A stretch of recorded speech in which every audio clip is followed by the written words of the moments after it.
इतिहास रचला याने, काही खास दिलं हो याने. इतिहास रचला याने, काही खास दिलं हो याने. मर्यादा नाही वचने रे, विश्वास जपला याने. सप्तपदीने दिलेला हा उपहार रे, माझा शृंगार रे हा, माझा शृंगार रे. माझा शृंगार रे हा, माझा शृंगार रे. मंगळसूत्र, मंगळसूत्र, मंगळसूत्र, मंगळसूत्र, मंगळसूत्र, मंगळसूत्र, मंगळसूत्र, मंगळसूत्र.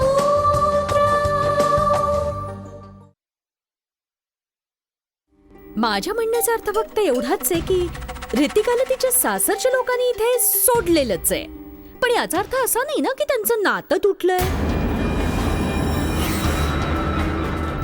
मी इथे आले तर मी ही अपेक्षा करते की गावातला प्रत्येक माणूस आपली कामं पूर्ण जबाबदारी आणि प्रामाणिकपणे करेल.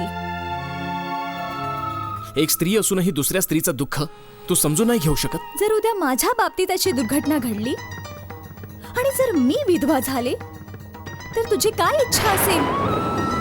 तिला जाणून बुजून तुमची मान खाली घालायची आहे. सुंदर. अरे काय सुंदर, मी काय चुकीचं बोलतोय भाऊजी? नाही नाही, तुम्ही सांगा ना, जर त्या मुलीला तुम्हाला मान खाली घालायला लावायची नसती तर तुमच्यासारख्या इतक्या मोठ्या व्यक्तीला तिथे बोलवलं नंतर आपल्या प्रियकराला तिथे बोलवलं असतं. शी शी.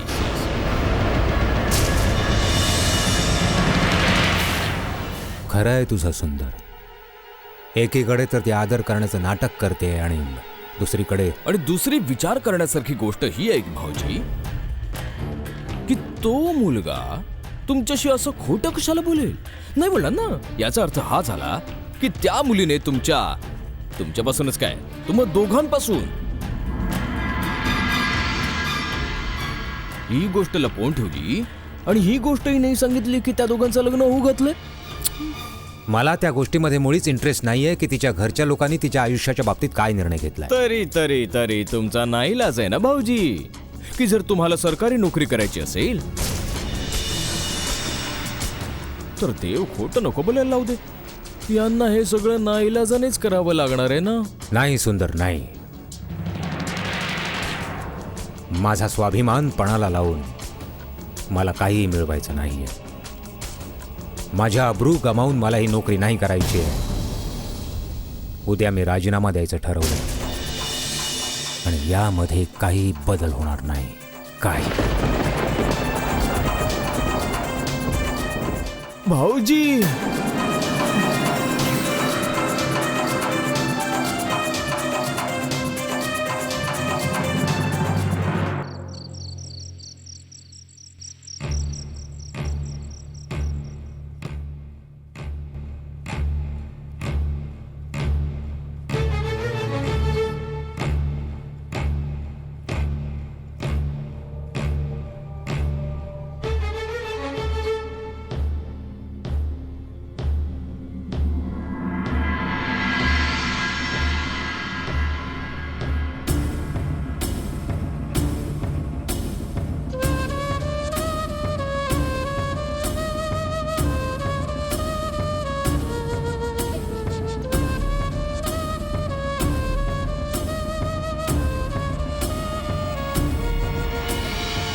ऋतिकाला भेटलीस का? हो.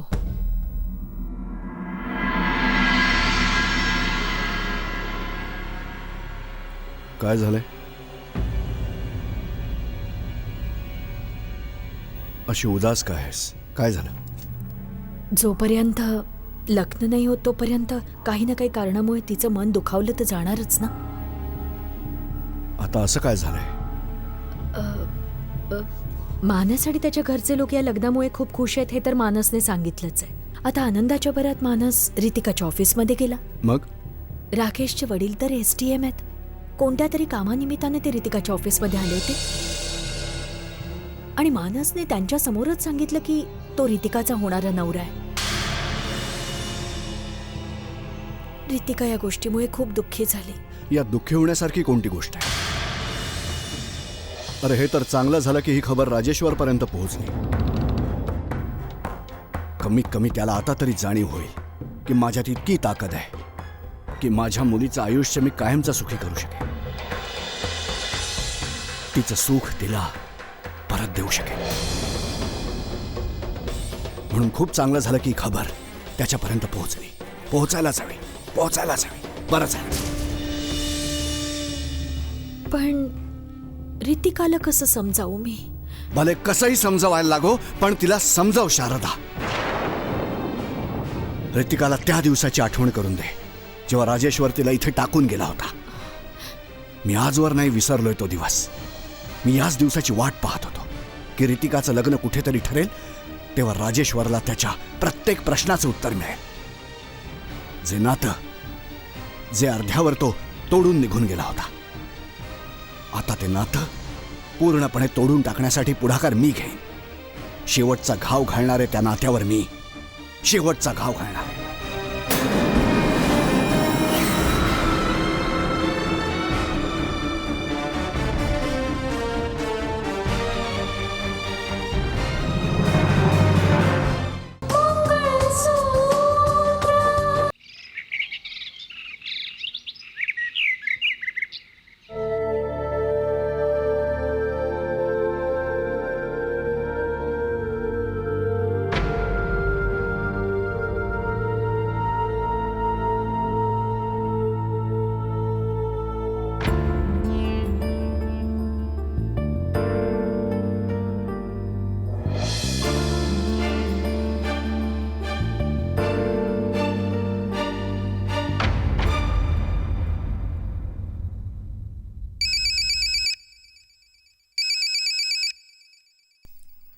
हॅलो रितिका, कशी आहेस तू? बरी आहे मानस. मी काल उशिरा घरी आले त्यामुळे फोन नाही करू शकले. ते जाऊ दे रितिका, पुढे बोल. धुमल गावचा दौरा कसा झाला? तू खरं सांगत होतास मानस. तुला माहितीये मानस, गावकऱ्यांना जागृत व्हावंच लागेल आणि जर गावकरी जागृत झाले तर त्यांचे अधिकार कोणी हिरावून घेऊ शकत नाही. पण मला तुला भेटायचं होतं मानस. जर तुला नो प्रॉब्लेम्स. तुला जेव्हा पाहिजे तेव्हा आपण भेटू शकतो. काही खास बोलायचं होतं का रितिका? हो, ते गुलशनच्या बाबतीत मी तुला माहिती काढायला सांगितली होती ना, त्याबद्दल कोणती माहिती मिळाली? इन्क्वायरी केलीस का? रितिका, माझे प्रयत्न सुरू आहेत. पण तुला खात्री आहे ना की तुझे पती निरपराध होते? हे बघ मानस, एक गोष्ट मला खात्रीने ठाऊक आहे की माझे पती एक अतिशय सच्चे देशभक्त होते. त्यांना देशद्रोही ठरवलं गेलं होतं. मानस, काय माहित किती लोकांचं खरं रूप उघडकीला आणणार होतं. राईट रितिका, यासाठी त्यांना फसवलं गेलं होतं. शिवाय त्यांना गुलशन सहायनेच फसवलं होतं, कारण पोलिसांना टिप ही गुलशन सहायनेच दिली होती. हो मानस, मला शंका आहे की तो देशाच्या शत्रूंना सामील झालाय. मी एकवार माझ्या पतीच्या खुन्याला माफ करू शकते मानस, पण देशाच्या शत्रूंना मुळीच नाही, कधीच नाही. आणि म्हणूनच मानस, माझं म्हणणं आहे, तू या बाबतीत जितकी जास्तीत जास्त माहिती गोळा करू शकतोस तितकी कर आणि मला लवकरात लवकर फोन कर. देशाच्या शत्रूंना उघडकीला आणणं माझं पहिलं कर्तव्य आहे रितिका. मी गरज पडेल तेव्हा तुझी मदत करेन Ritika. You take care. Okay, bye. ठीक आहे.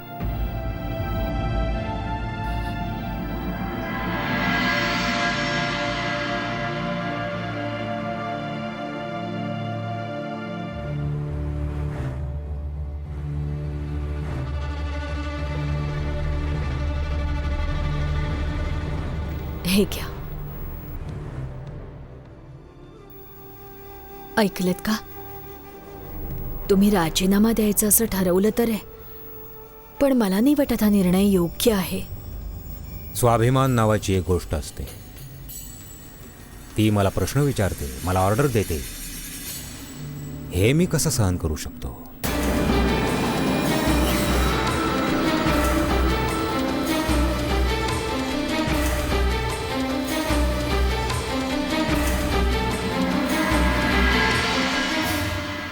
ज्या मुलीला मी ठोकर मारली होती तिचीच ठोकर खात खात मी काम नाही करू शकत. नो. हेच बघायचं होतं मला, हेच ऐकायचं होतं. ईश्वराला कायम सांगायचो की तुम्हाला तो दिवस आठवला पाहिजे ज्या दिवशी तुम्ही ठोकर मारून माझ्या मुलीला तुमच्या घरातून हाकलून दिलं होतं. तुम्ही या घरामध्ये कसे काय? मी तुम्हाला हे सांगायला आलो होतो की माणसाच्या मर्जीवर कायद्याचं राज्य चालतं.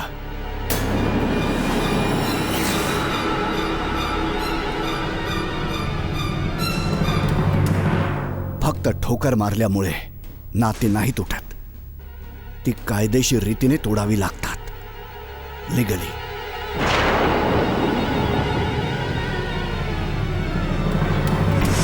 तुम्ही रितिकाला ठोकर मारलीत ही तुमची मर्जी होती आणि आज मी त्या कृत्याचं उत्तर द्यायला आलो आहे. ही माझी मर्जी आहे. गोल गोल फिरवत बोलू नका. सांगा, काय सांगायला आला होता? ज्या दिवशी तुम्ही रितिकाला लाथाडलं होतात तुम्ही कायदा विसरला होतात, पण मी नाही विसरलो. सर्व लक्षात आहे माझ्या. तुम्ही ते नातं आधा अधुरं सोडून आला होतात आणि आज मी ते नातं पूर्णपणे तोडून टाकायला आलोय.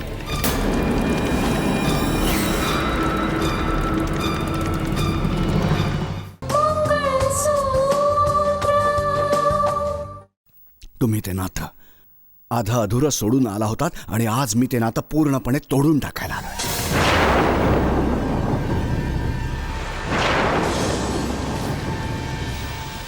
पूर्णपणे लिगली. या डिवोर्स पेपर्सवर तुमच्या सह्या पाहिजेत.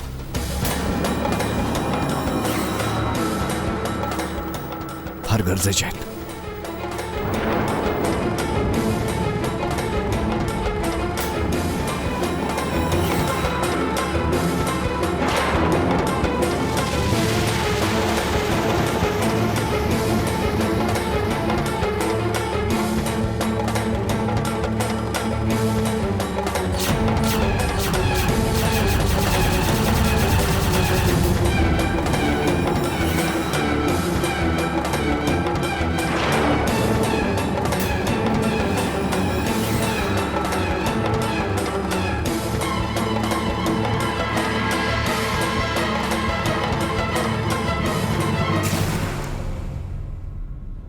मला माहीत होतं की तुम्ही येणार.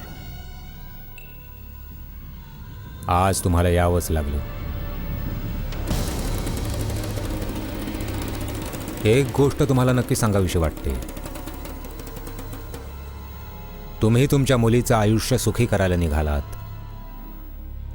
तिचं आयुष्य उद्ध्वस्त नका करू. माझ्या मुलाला राकेशला जावई बनून तुम्ही त्याच्याशी जसे वागला आहात तसं तुमच्या या होणाऱ्या नवीन जावयाशी नका वागू. त्या दिवशी मी जे काही केलं त्याचं मला मुळीच वाईट वाटत नाहीये. काहीच वाईट वाटत नाही. हा, वाईट याच गोष्टीचं वाटतं की तुम्हाला कायदा काय असतो हे माहिती असून सुद्धा तुम्हाला कायदा समजत नाही.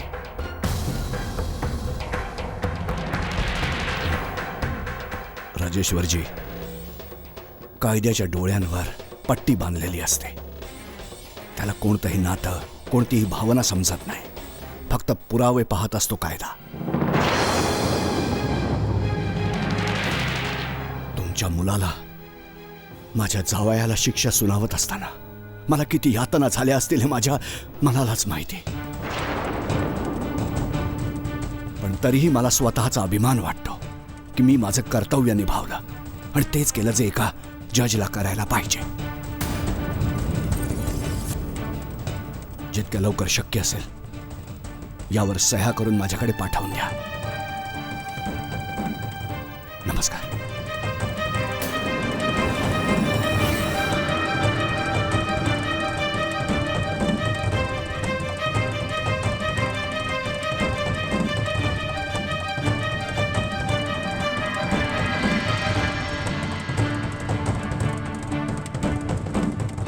जितक्या लवकर शक्य असेल यावर सह्या करून माझ्याकडे पाठवून द्या.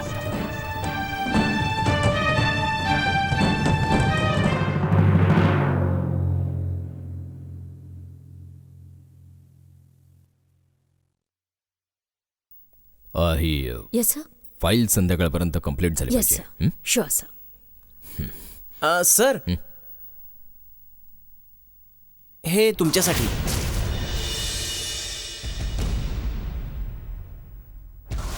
हा बुके कोणी पाठवलाय? हे गुलशन सहाय.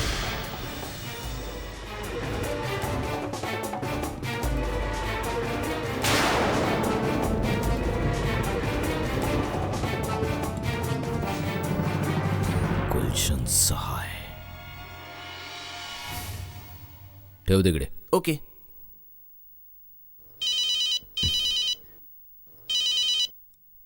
हॅलो. अहो नमस्कार. नमस्कार. आपण कोण? गुलशन बोलतोय मी. बोला. तुमच्या मुलाचं लग्न ठरलं, त्याच्या खूप खूप शुभेच्छा. प्रशासन आणि पत्रकारितेचा हा संगम खूपच मस्त आहे, खूप मस्त. मला तुम्ही काय म्हणताय ते समजलं नाही गुलशनजी. आपले घरगुती संबंध आहेत म्हटल्यावर हे गरजेचं होतं की मी तुमच्या घरी यायला हवं होतं, तुमचं अभिनंदन करायला हवं होतं. पण कामात इतका गुरफटलो की येऊ नाही शकलो. पण तुमच्या मुलाच्या गुणांची मला चांगलीच ओळख आहे. हो ना. जेव्हा तुमच्यासारखे लोक मिठाईचे डबे घरपर्यंत पोहोचवायला लागतात तेव्हा समजून जायला हवं की माझा मुलगा खरोखरच अतिशय गुणी झालेला आहे. पत्रकारितेमध्ये खूपच मोठी मजल गाठणार आहे तो. पण एक गोष्ट सांगू का, हे नातं काही मला समजलं नाही बाबा.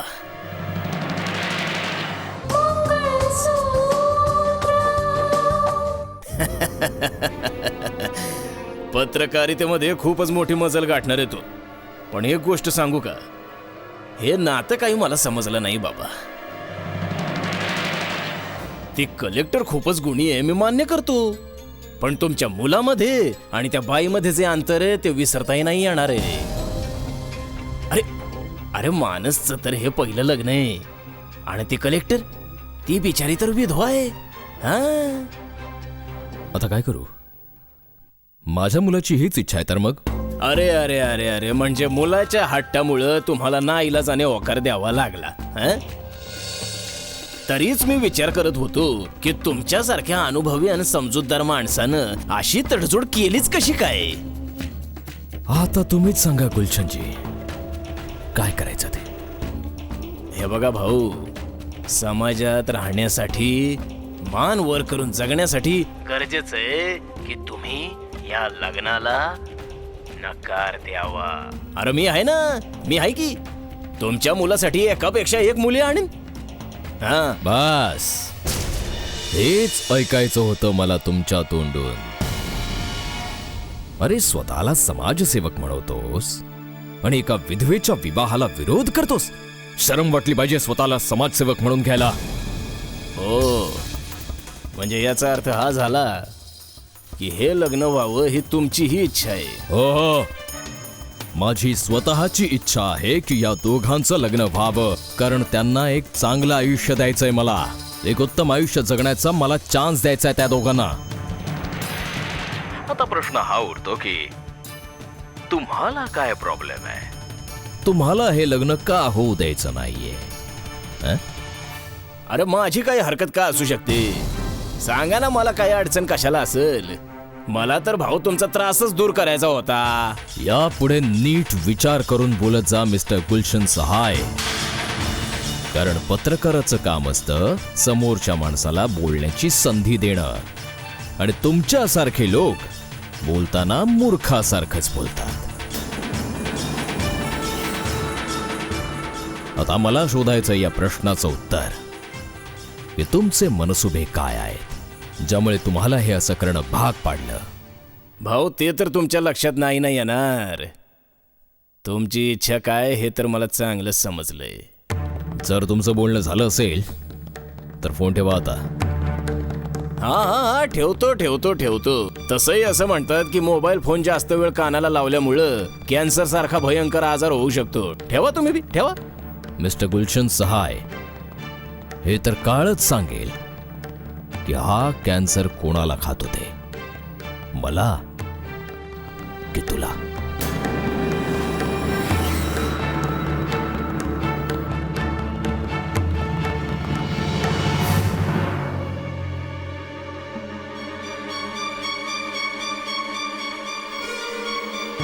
चढाली.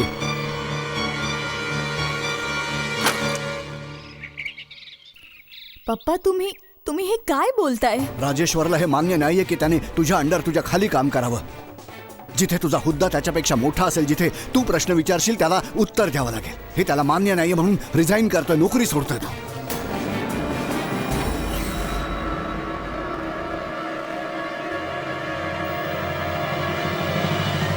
पण पप्पा हे तर चुकीचं आहे ना. अगं काय चूक आहे काय बरोबर आहे ह्याचा तर त्याने त्या दिवशी विचार करायला हवा होता जेव्हा तो तुला या घरात टाकून गेला होता. काही नाही बेटा, हा फक्त त्याचा अहंकार आहे, त्याचा गर्व आहे जो त्रास देतोय त्याला, आणखी काही नाही. नाही पप्पा, जर त्यांना माझ्यामुळे त्यांची नोकरी गमवावी लागणार असेल तर हे मला मुळीच नाही आवडणार.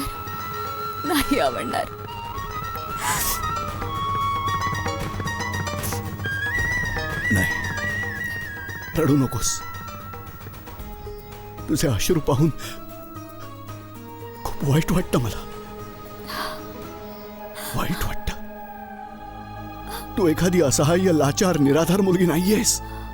एक एडीएम आहेस तू, आणि एडीएमच्या डोळ्यांमध्ये अश्रू अजिबात शोभून नाही दिसत. कच्च्या धाग्याने गुंफला हा संसार रे, पतीचे प्रेम रे, जीवन सा